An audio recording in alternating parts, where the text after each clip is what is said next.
Já voltamos e no nosso núcleo de jornalismo agora, ao vivo, está o Dr. Rodrigo Oliveira, ele que é reumatologista. E você aí de casa, tem alguma pergunta sobre esse assunto? Pode enviar para a gente então, 16997237684. Inclusive as perguntas já vão chegando aqui. Bem-vindo, doutor, agradeço a disponibilidade do senhor.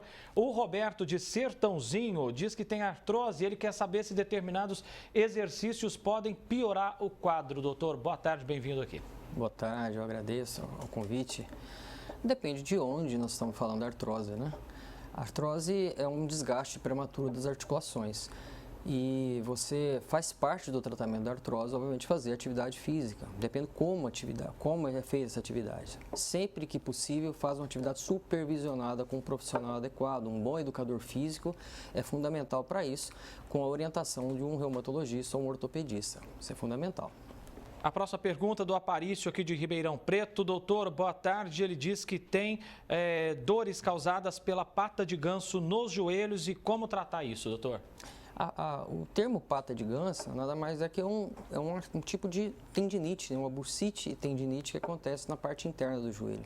Geralmente isso acontece por falta de fortalecimento da musculatura da coxa.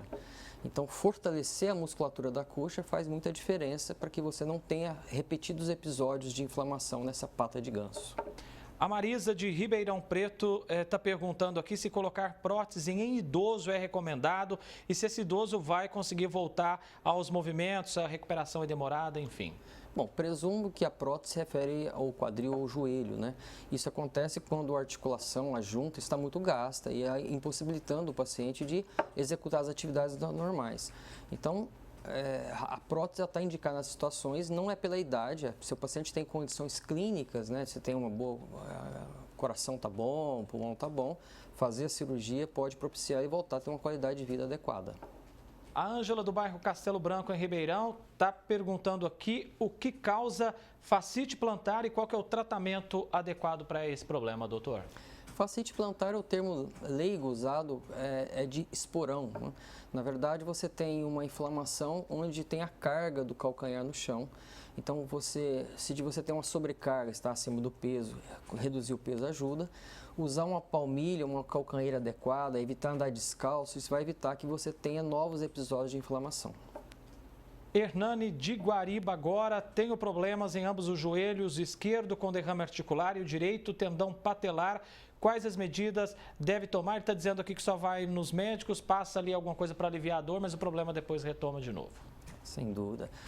Tem que se identificar o motivo que está tendo esse líquido no joelho, né? Então, se o paciente está com sobrecarga, está acima do peso, se tem algum grau de artrose nesse joelho, ou se tem alguma doença reumática por trás disso. Mas uma vez identificada a causa, né, fortalecer a musculatura da coxa, esvaziar esse joelho, colocar uma medicação ali dentro e, obviamente, se a causa por trás disso ser tratada. A Lourdes de Serrana está perguntando aqui se reumatismo tem cura ou ela vai precisar, de fato, de tratamento para a vida toda, doutor? O reumatismo é um termo leigo, né, certo? Nós temos mais de 150 tipos de doença reumática.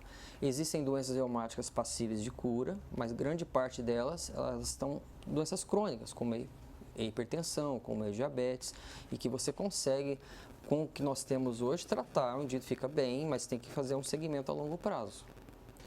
A Alessandra de Sertãozinho está falando aqui que ela também sofre de fascite plantar. A gente acabou de falar dessa doença aqui, mas ela diz também que tem fibromialgia e não pode tomar muitos medicamentos por conta de problemas no rim. E aí, como tem que ser a linha de tratamento no caso como esse, doutor? A fibromialgia é um outro tipo de doença reumática que não tem nada de inflamação. Então, não faz parte usar anti-inflamatório para esse fim. Na fibromialgia, é fundamental identificar alguns fatores que podem piorar, né? Sono ruim, inatividade física e quadros depressivos ou ansiedade que possa contribuir para piorar. Fundamental regularizar o sono e fazer uma atividade física a longo prazo. Com a supervisão do médico, isso fica menos árduo, menos difícil isso.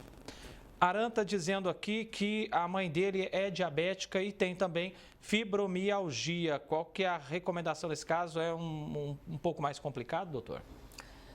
Na verdade, as medidas gerais para fibromialgia, que é fundamental, as pessoas têm, quando a gente está doente, a gente quer tomar um remédio para ficar bem, entendo isso. Mas, na fibromialgia, o medicamento tem um papel parcial nisso. É fundamental a mudança de alguns estilos de vida, conseguir fazer um pouquinho de exercício físico, garantir uma qualidade de sono melhor. O exercício vai ser tão importante para a fibromialgia quanto que é para o diabetes. É importante sempre identificar o que está acontecendo, né? Mas tratar com a orientação de um profissional adequado vai te ajudar muito. O exercício vai ajudar em ambas situações. A Ilma Mineiro está dizendo aqui que está muito bacana, doutor, tirando as dúvidas de quem está de casa. E está dizendo aqui, doutor, quem tem falta de cartilagem pode fazer hidroginástica, pode fazer caminhada ou tem alguma recomendação aí nesse caso? A falta de cartilagem seria a artrose, né? A hidroginástica está super bem indicada porque o impacto é muito pequeno. Isso ajuda muito a deixar a musculatura forte e estabiliza a articulação, faz com que você evite a progressão do desgaste. A caminhada, se for em joelhos, tem que ter algum cuidado, porque se você fizer uma atividade exacerbada, você pode piorar a dor. Mas, com certeza, ficar inativo, sem fazer exercício, é sempre o pior cenário. Sempre vai piorar o quadro de artrose. O Danilo está dizendo aqui que tem ácido úrico, a famosa gota, né? E como acabar com esse problema, doutor? A gota não é difícil de tratar, tem que baixar o ácido úrico. Não é com a alimentação, né? A alimentação representa muito pouco em relação à gota. É importante que a gente consiga baixar esse ácido úrico e mais importante que isso, que é muito comum quem tem gota, quem tem ácido úrico alto, tem outros problemas de saúde sérios, como a diabetes, como a hipertensão, problemas cardíacos, problemas renais. Então, é muito importante, além de tratar a gota, identificar se não tem esses fatores associados, para que você não tenha problemas a longo prazo. A Rosângela está fazendo um questionamento aqui, ela tem fibromialgia e está perguntando se é recomendado tomar vitaminas nesse caso, doutor. A fibromialgia e vitamina não guarda relação, né?